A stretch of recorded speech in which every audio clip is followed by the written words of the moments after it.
This is day 4 of our 5-day challenge. We're gonna do upper body today.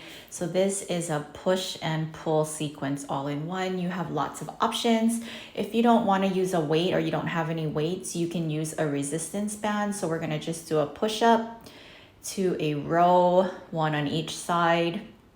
And what you wanna do is try to get it where your hips are always square to the ground. You see how mine kind of rotate and rock side to side when I do my row?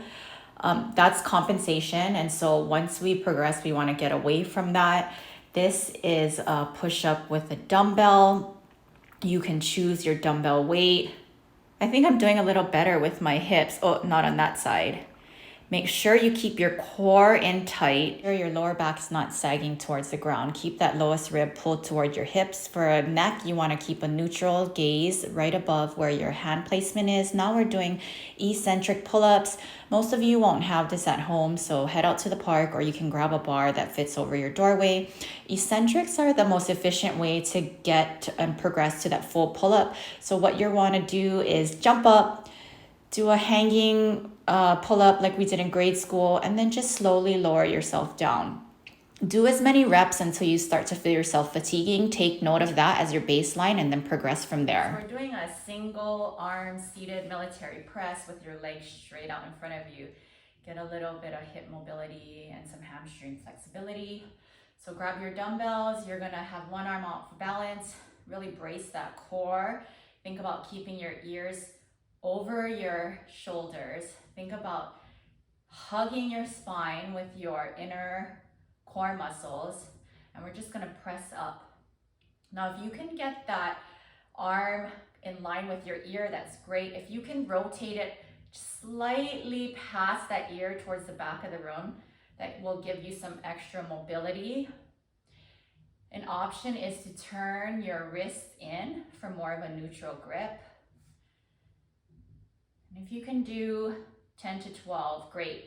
Your perceived difficulty out of a 10 should be an 8. Okay, so for most of you, if you're kind of just getting back into it and have dumbbells at home, that usually means you're gonna have to grab both. Let's show you on the other arm.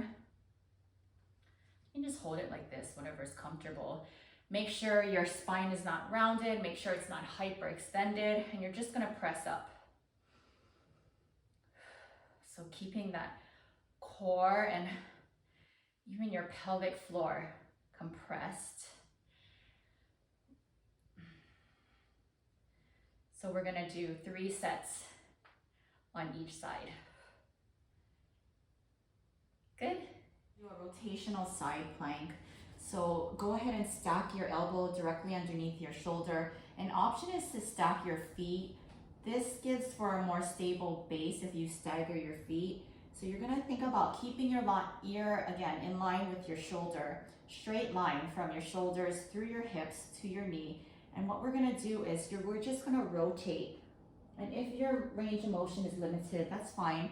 It's probably gonna be a little bit different on either side. And now what you wanna think about is making sure your hips don't collapse into the ground.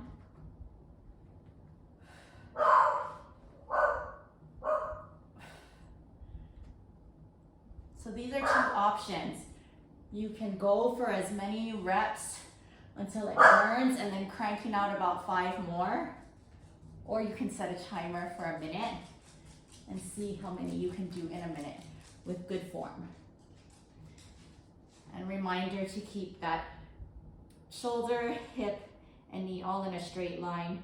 We don't want to be back here.